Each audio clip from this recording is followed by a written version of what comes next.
The cold Montana wind swept across the vast plains, howling through the trees and the railroad tracks ahead. On those tracks, a mother bear lay chained, her massive body held captive by heavy, rusted shackles. Her cubs huddled close, their tiny forms trembling with fear, their innocent eyes wide as they clung to her.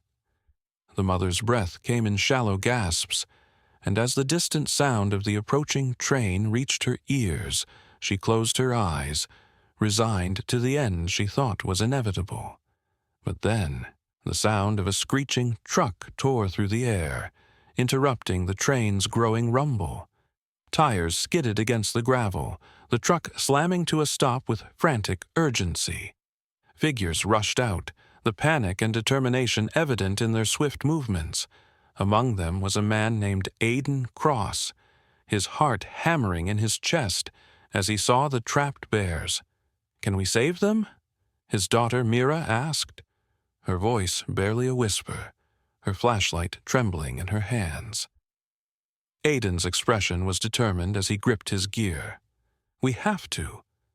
In a flurry of action, they moved with purpose, aided by a small team of volunteers. The chains were stubborn and rusted, but with swift use of bolt cutters, the bear was freed just in time. The sound of the train's horn grew louder, but the bear was already moving, her cubs trailing behind as the team ushered them into the safety of the truck. "Get them inside," Aidan called, his voice urgent. "We're not out of the woods yet." As they drove away, Aidan's thoughts were filled with worry. The mother bear, whom they named Alina, was badly hurt, but her cubs seemed to be unharmed. They would have to make it to the sanctuary, to safety. The journey to their facility, known as River Mist Sanctuary, felt too long, the weight of the situation pressing down on Aidan and his team. Alina's wounds were severe.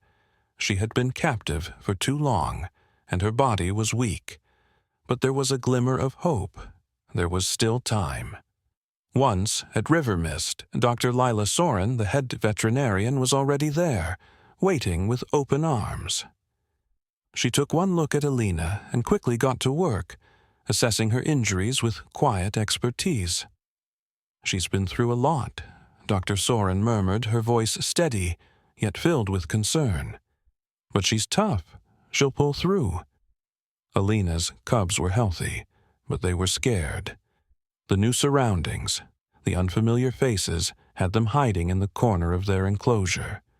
A young volunteer, Tessa, took it upon herself to spend time near the cubs every day, her calm presence helping them adjust.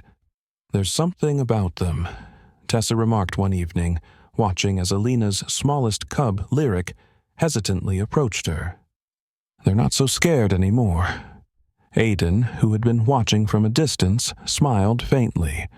"That's a good sign," he said, his voice soft. "They're learning to trust us." As days turned into weeks, Alina began to heal. Her injuries, though severe, were treated with patience and care. Her fur, once matted and dull, grew soft again, and her eyes regained their clarity. Alina's cubs, too, began to adjust. They learned to forage, play, and explore their new home, their natural instincts slowly coming back to life under the watchful eye of their mother. But as the healing progressed, so did the knowledge that soon it would be time to release them.